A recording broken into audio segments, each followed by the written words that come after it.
নমস্কার, আশা করি আপনারা সবাই ভালো আছেন। এসএস জয়গুরু ব্লগে আপনাদের অনেক অনেক স্বাগত জানিয়ে আবারও এই ব্লগে নতুন ব্লগ একটা নিয়ে এসেছি। তো আজকে সকাল সকাল কাজ সাজ সেরে চলে এসেছি আজকে কিছু কাচাকুচি করার জন্য। তো বেশ কয়েকদিন রোদ না উঠায় কিছু কিছু জামা কাপড় ভিজিয়েছি, এই কারণে কয়েকদিন রোদ উঠেনি, শুকাতো না। আমাদের যে স্নান করার জামা কাপড়গুলো মেলতাম সেটাই তো 2 দিন ধরে শুকাতো, সেই জন্য সার্ফে কাচাকুচি করিনি।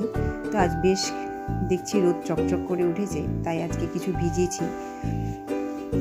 আমি প্রতিদিন 2-1টা করে ভিজাই, কিন্তু কিছুদিন থেকে কাচা যায় না, এই কারণে রোদ উঠে না, সেই জন্য শুকাবে না, এই জন্য। তো আজকে ভিজিয়ে সার্ফে কেচে নিব, কাচা ধোয়া করে। তারপরে আমি ছাদে মেলতে যাব। 2-1 দিন যদি জামা কাপড় না কাচা যায় তো অনেকগুলো মনে হচ্ছে পালা লেগে যায়, কিন্তু দেখতে খারাপ লাগে। এই শীত এলে শীতের পোশাক অনেকটাই লাগে, মানুষের একটা দুটো তো হয় না। আর রোদ উঠলে তো আর বালাই নেই, কারণ এই শীতের পোশাক বেশি। আর 2 দিন যদি রোদ না উঠে তো অনেকগুলো পালা লেগে যায় কাপড় কাচার জন্য। বেশ কয়েকদিন ধরে রোদ উঠেনি, তাই অনেকগুলোই জমা হয়েছে। তা আজকে কিছু কাচা ধোয়া করবো, আবার কালকে করবো, এইভাবে করে করে আমি জামা কাপড়গুলো কেচে নেবো। ফেলে রাখতে খুব খারাপ লাগে, নোংরা নোংরা ভাব লাগে। আর ঘরের মধ্যে যদি জামা কাপড় নোংরা হয়ে পড়ে থাকে তো কিছুই ভালো লাগে না, দেখে মনে হচ্ছে ঘরটাই নোংরা হয়ে পড়ে আছে। তো যাই হোক, জামা কাপড় কাচা হয়ে গেছে, আমি ছাদে মেলতে এসেছি। কি সুন্দর রোদ চকচক করছে, কুয়াশাও নেই, ভালো লাগছে। আজকে রোদে বসাও যাবে। আজকে আমার রান্না সেরকম কিছু নেই, ভাবছিলাম আজকে ঘরের টুকিটাকি জিনিসগুলো পরিষ্কার করবো। যেমন ফ্রিজ নোংরা হয়ে পড়ে আছে, নোংরা বলতে 7 দিন ধরে এই ঠান্ডাতে না কিছুই করতে ইচ্ছে করেনি, এত ঠান্ডা লেগেছে আমাকে এবার। তো আমি তো প্রায় 1 সপ্তাহ পর পর ফ্রিজের ভেতরটা পরিষ্কার করি। আজকে ফ্রিজের ভেতর পরিষ্কার করবো, তাই আজকে যেগুলো কাচাকুচি করেছি ছাদে মেলে নেব। মেলে নিয়ে যা আজকে একটু টুকটাক রান্না করব। টুকটাক রান্না করবো বলতে রান্না অনেকগুলো করা আছে আমার, সবজিগুলো করা আছে, তো শুধু আজকে ভাতটাই করব, সবজিগুলো করব না। আজকে ওই যা আছে সব আজকে খালি করি, আবার কালকে রান্না করব। তো আমার এদিকে কাপড় চোপড় মেলা হয়ে গেছে, এবার নিচে যাব। তো ছাদ থেকে নিচে আসার পরে ভাবলাম একটু ওদেরকে চাউমিন করে দিই। যদিও সকালে জলখাবার হয়েছে, তবু একটু মানুষের মুখটা চেঞ্জ করা দরকার, তো তাই। এইদিকে চাউমিন সিদ্ধ করে রেখেছি, গাজর, ফুলকপি, আলু সব কেটে কুটে রেখেছি, সাথে পেঁয়াজ আছে। আর এদিকে আবার ডিমের ভুজিয়া করছি।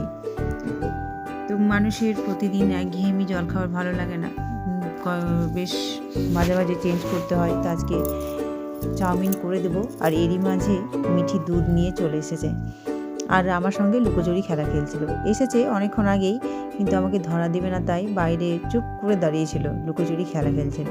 আমি তো বুঝতে পেরে গেছি যে মিঠি এসেছে, তো দুধ নিয়ে এসেছে। রাস্তায় ফেলে টেলে দেয়, দৌড়াদৌড়ি করে আসে। আমার মেয়ে তো একটু শান্ত কম। এদিকে ব্যাগ ট্যাগ সব ছিটিয়ে ফেলে রেখেছে। আমি আবার আজকে নতুন একটা চাদর পেতেছি। ওই চাদরটা কালকে বাসি চাদর কেচেছি, আর এই চাদরটা পেতেছিলাম। আমার ভুজিয়া হয়ে এসেছে, সাথে এদের আমার চাউমিন করাও হয়ে গেছে। তো আমাদের আবার জলখাবারটা ছেলেমেয়েরা খায় স্নান করার পরে। তো স্নান করার আগে খায় না, স্নান সেরে এসে তারপরে খায়। তো চাউমিন দিয়েছি দুজনকে, এ খাচ্ছে বাটিতে, ও খাচ্ছে প্লেটে, সস দিয়ে দিয়েছি সাথে। এই শীতে মিঠি বেশ এখন দেরি করেই ওঠে, মেয়েকে ঠান্ডা লেগেছে, সর্দি লেগেছে, গলা ব্যথা করে, তাই আমিও উঠাই না জোর করে। এই শীত এলে তোদের শীত কাতুরি হয়। তো আজকে ঘুম থেকে উঠেছে দেরি করে, তাই ওর পড়া হয়নি। খাওয়ার পরে আবার পড়াটা করে দেবে বললো আমাকে, খাওয়া হয়ে গেলে পড়া করে দেবে।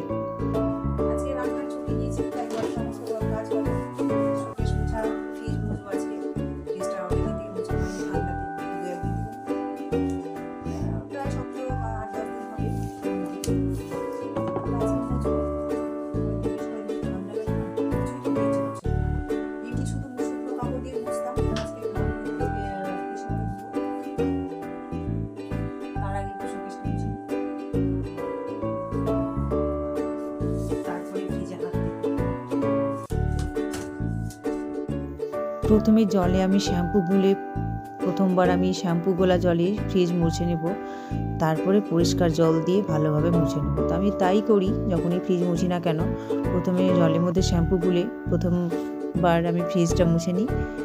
তারপরে প্রথমবার মুছার পরে আরও একবার সেইটিকে ভালো করে ধুয়ে জলটা ফেলে দিয়ে পরিষ্কার কাপড় দিয়ে শুকনো কাপড় করে মুছে নিই আমি। তো আমার প্রথমবার মোছা হয়ে গেছে শ্যাম্পু দিয়ে, এবার দ্বিতীয়বার মুছছি আমি জল দিয়ে ভালোভাবে পরিষ্কার করে ধুয়ে নেব। ফ্রিজের ভেতরটা কি বলুন তো, ফ্রিজের ভেতর যদি পরিষ্কার না থাকে সবজি রাখতে ভালো লাগে না, আর রাখলে দেখতেও ভালো লাগে না। পরিষ্কার পরিচ্ছন্ন থাকলে ফ্রিজ দেখতে ভালো লাগে। তো আমার ফ্রিজ মোছা হয়ে গেছে। ফ্রিজ মোছার পরে পরিষ্কারভাবে আবার আমি ভালোভাবে সবজিগুলো সাজিয়ে রাখবো, তখন দেখতে ভালো লাগবে। এই যে পুরো ফ্রিজটা আমার মোছা হয়ে গেছে। মোছার পরে এই দিকে শুধু একটা ডিম রেখেছি, আর কিছুই রাখিনি। আর এগুলো তো আমি মেজে ধুয়ে নিয়েছিলাম, এগুলো গা বেয়ে আবার জলগুলো আটকে ছিল, আমি শুকনো কাপড় দিয়ে মুছে নিচ্ছি।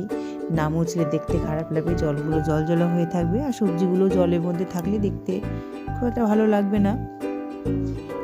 শুকনো কাপড় দিয়ে মোছার পরে আমি সেটিং করে নিচ্ছি, ফ্রিজের ভেতরে রেখে দিচ্ছি বক্স। আমি এটাও সেট করে দেবো আমি।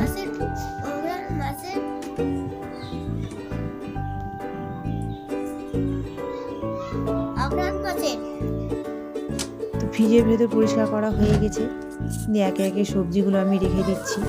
এবার দেখতেও ভালো লাগবে।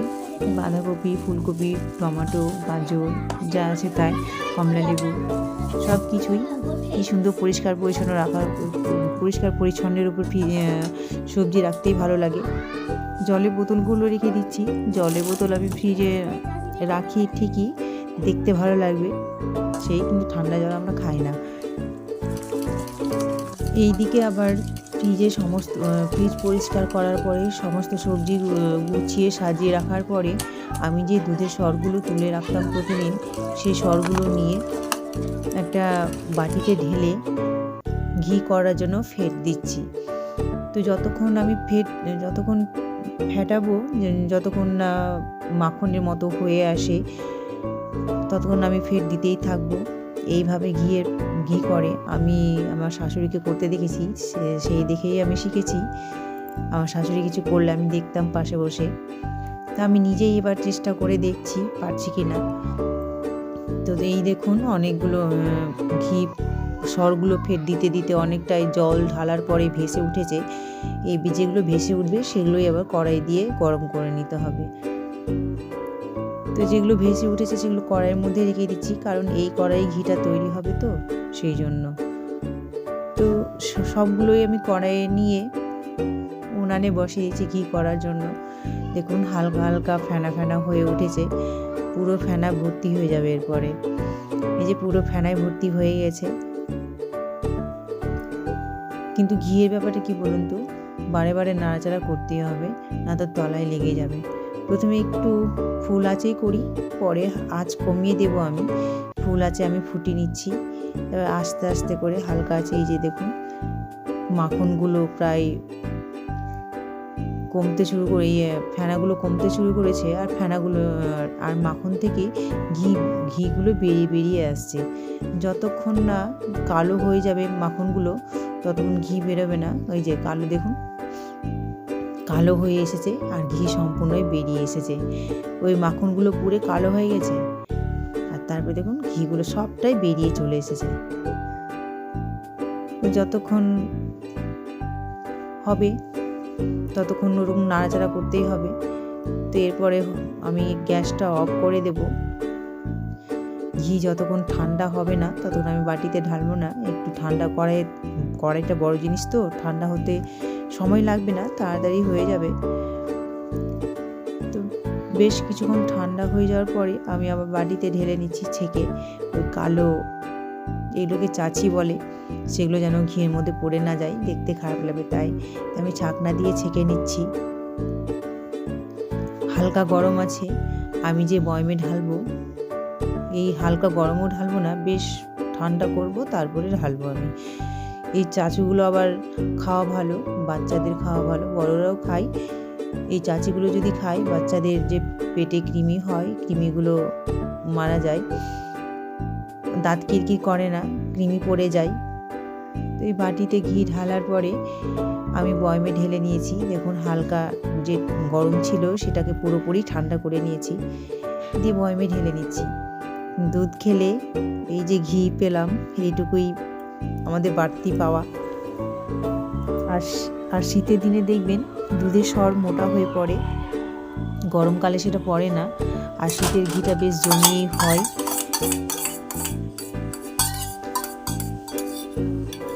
তো বয়মে আমি সম্পূর্ণই ঢেলে নিলাম। বাড়ির তৈরি খাঁটি ঘি, কোনো ভেজাল নেই, কোনো কিছুই নেই, শুদ্ধ ঘি পেয়েছি।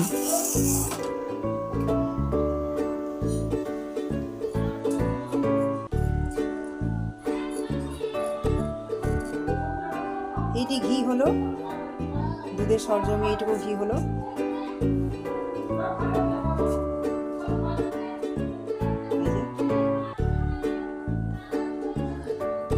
আবারও সরজমে জমে ঘি করতে হবে।